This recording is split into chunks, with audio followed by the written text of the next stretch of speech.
Alhamdulillah, wassalatu wassalamu ala rasulillah wa ala alihi wa sahbihi ajma'in. Frères et sœurs en islam, assalamu alaikum wa rahmatullahi wa barakatuh. Question numéro 1. Docteur, dis-moi qui donne-moi une médecine ayurvédique qui a un petit pourcentage d'alcool là-dedans. Bizarre mélange-le avec de l'eau tiède après boire. Est-ce que est ok pour boire ça ou bien peine droit? Il écrit self-generated alcohol, not more than 12% de la part de monsieur Zahira. 12% c'est pas un petit pourcentage. 12% c'est un gros pourcentage qui nous capable rentre dans l'état d'ivresse. Alors donc Rasulullah sallallahu alayhi wa sallam dit ma askara kathiruhu fa qaliluhu haram.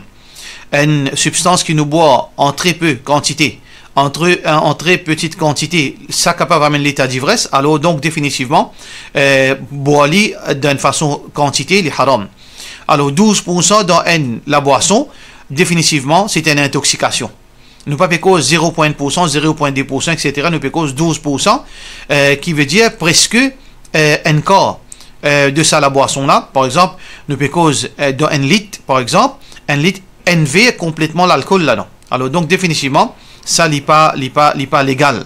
Et deuxièmement, médecine ayurvédique, nous connaissons que, alhamdulillah, toute bonne médecine est une alternative.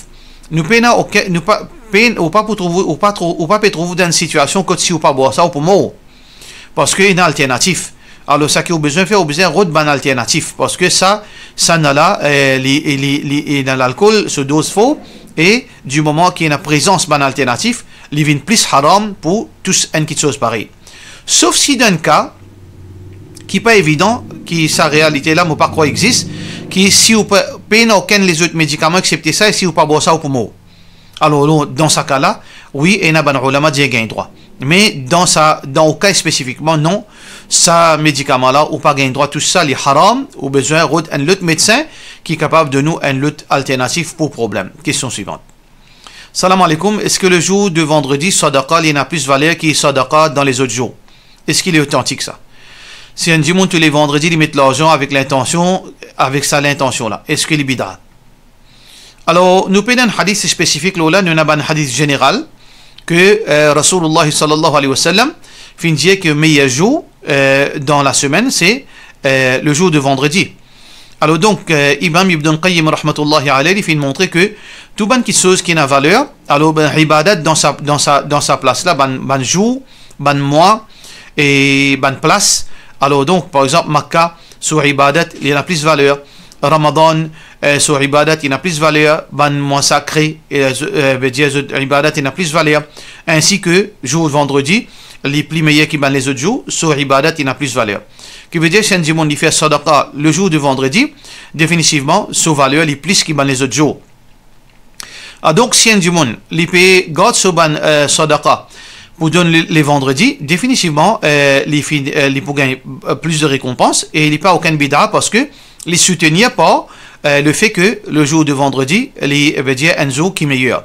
Mais seulement, est-ce que un dimanche, il donne sadaqa seulement vendredi? Non.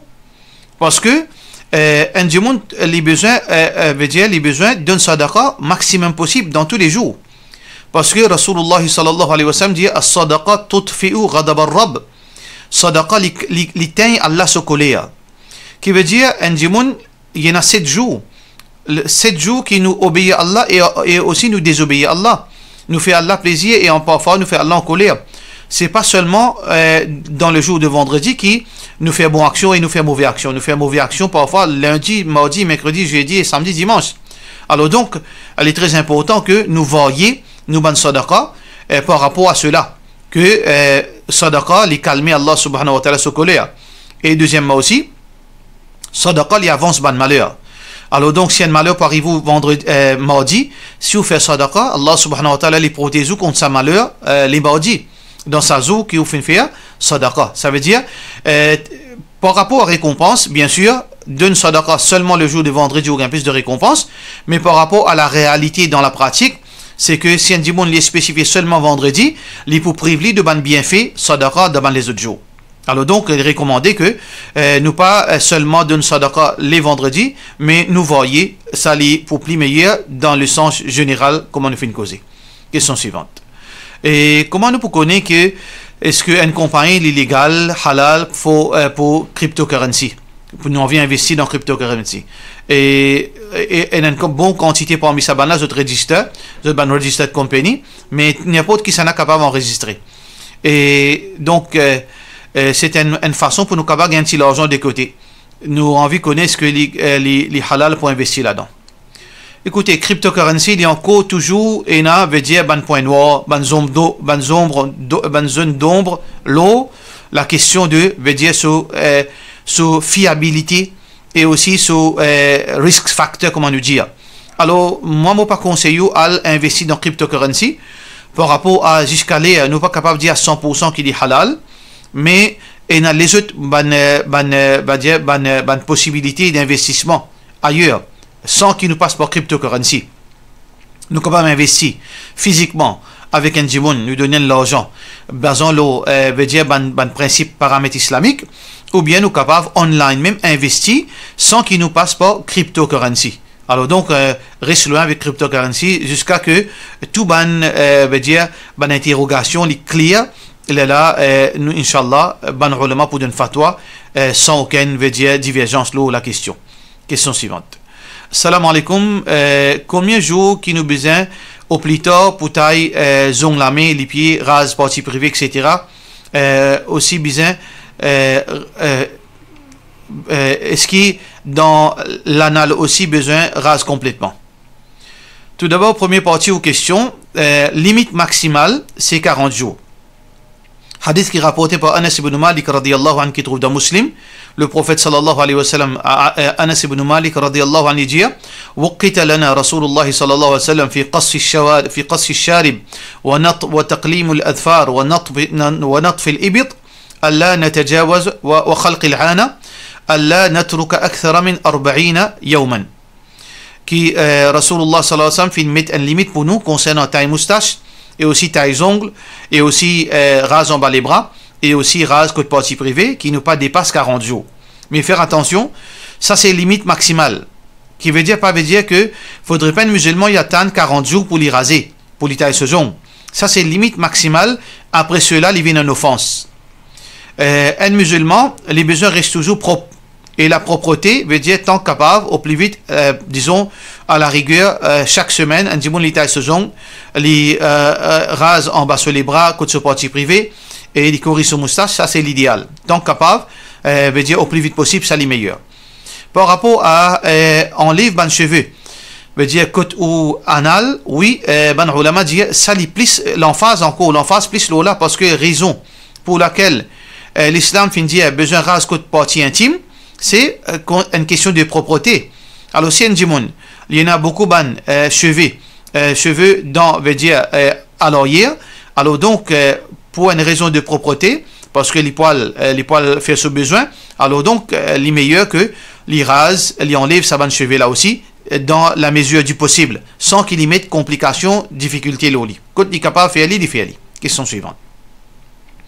Salam alaikum, depuis quelque temps, plusieurs djimoun percent les oiseaux, et les oiseaux là, dans la case, ils nourrissent, soignent, etc. Ils finissent couper les ailes là, mais finissent couper les ailes là, etc. Pour ne pas envoler, sauver. Est-ce qu'il est autorisé en islam? De la part de Villa Fleur de Cannes. Normalement, si un djimoun peine à sa passion là, mais il n'est pas fait. Parce que ça, c'est une forme de taraf. C'est plutôt une distraction inutile qui n'a pas gagné aucun bénéfice en réalité. Alors, si un djimoun il peine à sa passion là, il parle d'une passion pareille, il met un problème avec lui, il met une responsabilité additionnelle pour lui payer 10 sur les temps. Mais si un djimoun il déjà là, ou bien il compte aux oiseaux, il connaît comment soigner les oiseaux, et puis il n'y a rien de haram dans veut dire soigner les oiseaux dans la case. S'il y a une passion, il y a l'expérience, et il connaît, il peut donner aux oiseaux là l'attention, il peut donner tout ce ban nourriture qu'il a besoin, il peut garder sur la vie, veut dire heureuse ces oiseaux là, même s'il donne la case, oui, il est capable, veut dire garder ces oiseaux là, parce que Rasulullah sallallahu alayhi wa sallam, et qui peut aller rendre visite à un garçon, veut dire qui s'appelle Umair. Alors donc, il tient des oiseaux qui dit tu jouer avec ça, ça veut dire que tu es dans la case, tu gâtes un oiseau dans la case, et les oiseaux là tu mourent par la suite.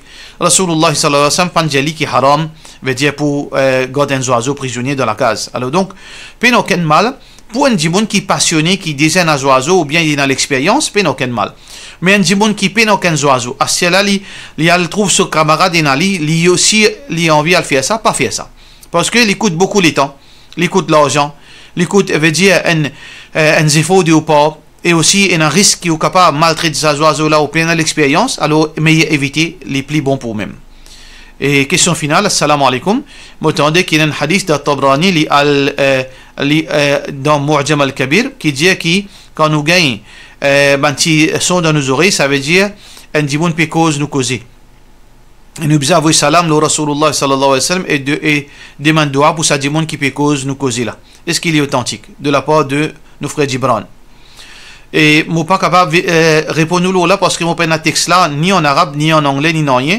Alors, de toute façon, on rapporte ça d'un sens, je veux dire général, par signification. Je n'ai pas capable, je n'ai aucune possibilité pour capable de le vérifier. Alors, si vous êtes capable, donne-moi texte là en arabe idéal, mais sinon, vous êtes capable de donner dans ce texte, dans cette traduction originale, ou bien loin site qui vous fait gagner ça, là, je suis capable de rendre une réponse là. Et pour cela, je dis assalamu alaikum wa rahmatullahi wa barakatuh.